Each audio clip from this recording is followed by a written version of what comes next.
Comme t'as vu dans le titre de la vidéo, aujourd'hui on va parler de Gon, et cette théorie elle me trotte dans la tête depuis déjà un certain nombre d'années. Et j'ai jamais eu le temps de vraiment l'élaborer et de pouvoir l'écrire tranquillement, parce que comme tu sais ma chaîne elle est vraiment focalisée sur One Piece, mais là je vais essayer de m'élargir un peu plus et parler de différents mangas. Mais bon, pour revenir au sujet principal de cette vidéo, comme je t'ai dit, Gon il va devenir le méchant principal de cette histoire, et je sais que c'est assez surprenant parce que on connaît d'habitude dans les shonen de type Neketsu, le personnage principal, il devient jamais le méchant de l'histoire. Parce que ouais, même si c'est rare, il s'avère que ça arrive quand même quelquefois. Je vais te citer par exemple le personnage principal du manga Hack, qui est devenu méchant par la suite dans la première saison, ou je peux te citer par exemple Anakin Skywalker dans Star Wars. Et comme tu te doutes bien, Star Wars, c'est une inspiration pour beaucoup de personnes dans le monde, y compris des mangaka à l'époque. Parce que oui, ce qui est certain, c'est que c'est impensable peut-être pour toi de voir Gon être un être mauvais sans scrupule dans le futur. Et ça franchement, je peux pas te contredire, je te comprends complètement. Mais Gon, même s'il a tout du personnage, tu vois, qui est catégorisé style Neketsu de base, tu vois, les personnages qui sont purs, aimer des animaux, souriants et qui sont toujours prêts à aider les gens dans le besoin, et ben là, Gon, il est un peu plus différent des autres personnages. Parce que la première fois que j'ai réellement remarqué un changement drastique chez lui, c'était lorsqu'il s'était battu contre Boomer. Tu te souviens, le mec qui avait un naine explosif, il était capable d'exploser les gens, c'était à Grid Island. Et Gon, il était vraiment en colère contre lui, et tu vois, on pouvait comprendre. Mais il était vraiment en colère, mais en mode, tu vois, j'ai plus rien à perdre. Parce que le mec, il avait perdu sa main, et il était tellement en colère que, tu vois, Boomer, avant de lui donner la dernière attaque, il l'a supplié de s'arrêter. Et Gon, là, il en avait rien à foutre. Pardon pour l'expression, mais voilà, même si c'est un peu vulgaire, il en avait rien à foutre.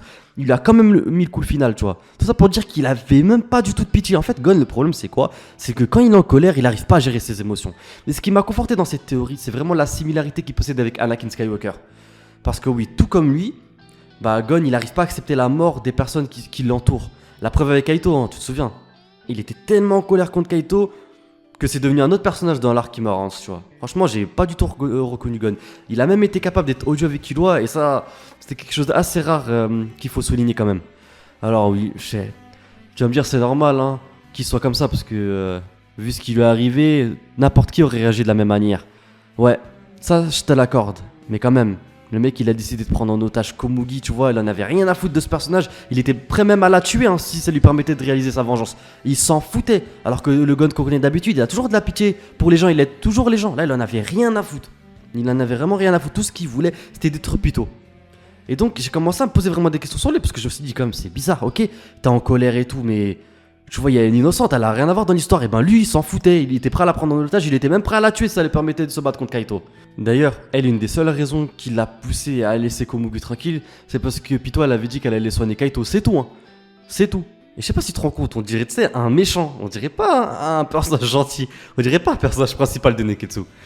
Et quand la Gon, il a vu que c'était mort, que Pito, elle allait pas pouvoir l'aider, et ce personnage qui était si gentil et si pur, il est devenu une fraction de seconde un personnage ultra badass, ultra méchant. Et il a même donné son âme au diable, limite, tu vois, pour avoir le niveau nécessaire afin de la tuer. Et là, encore une fois, je remarque qu'il y a beaucoup de similitudes avec Anakin Skywalker qui avait décidé de passer du côté obscur de la force, tu vois, juste pour protéger les gens qu'il aime. Et quand ils sont transformés, je pense que toi comme moi, tu devais sûrement être choqué. Là, je l'ai plus reconnu. Et même pas que par rapport à son aspect physique, Le mec, il avait un caractère assez froid et cruel.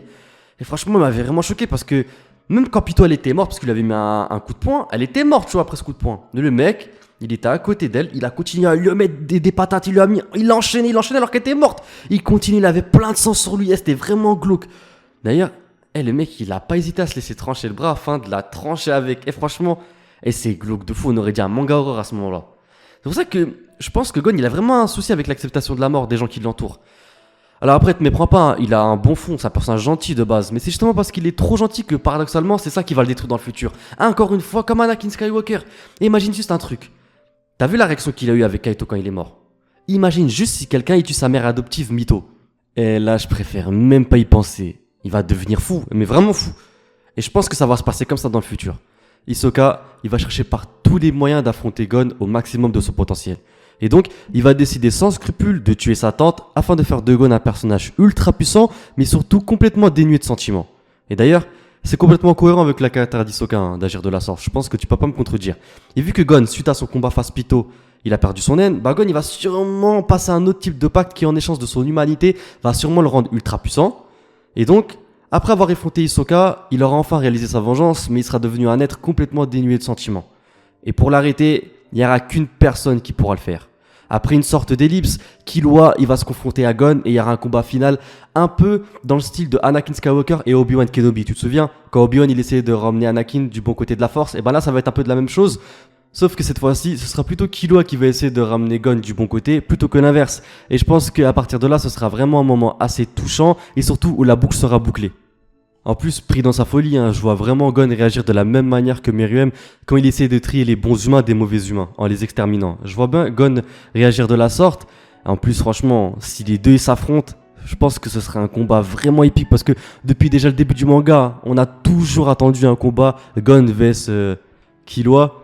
Aussi, je voulais juste te dire que si Killua il venait à tuer Gon lors de ce combat, bah ça aurait aucun impact vis-à-vis de l'œuvre de l'auteur. Parce que ce qu'il faut que tu comprennes, c'est que Gon c'est plus le personnage principal de l'histoire. Depuis qu'il a réalisé son rêve et qu'il a retrouvé son père, c'est plus lui le personnage principal. Ensuite, concernant Killua, bah il a réalisé son rêve en quelque sorte, parce que son but c'était de se trouver justement un objectif dans la vie. Et depuis qu'il a retrouvé sa sœur, bah, on peut dire que son rêve il a enfin été réalisé. Désormais, il reste plus que Leorio et Kurapika. Et comme on sait que Leorio, après l'expédition, deviendra enfin médecin, ça, on peut dire que c'est fait. Et à la fin, il reste plus que Kurapika. Et d'ailleurs, c'est pas un hasard si les derniers scans ils tournent justement autour de ce personnage. Parce qu'une fois qu'il aura trouvé les Eucarlates, une fois qu'il aura tué tous les membres de la Brigade Fantôme, il aura enfin réalisé son rêve. Et donc ça sonnera sûrement par la suite la fin du manga. Et bien voilà frérot, cette théorie est terminée. J'espère sincèrement que t'aura plu. Comme t'as vu, je sors des vidéos tous les jours, donc je compte vraiment sur toi pour t'abonner et surtout activer la cloche des notifications pour ne rien louper des prochaines sorties. Je compte aussi sur toi pour liker et partager un maximum cette vidéo. Moi je te souhaite une bonne matinée, une bonne journée ou une bonne soirée, ça dépend à quelle heure tu regardes cette vidéo. Jana!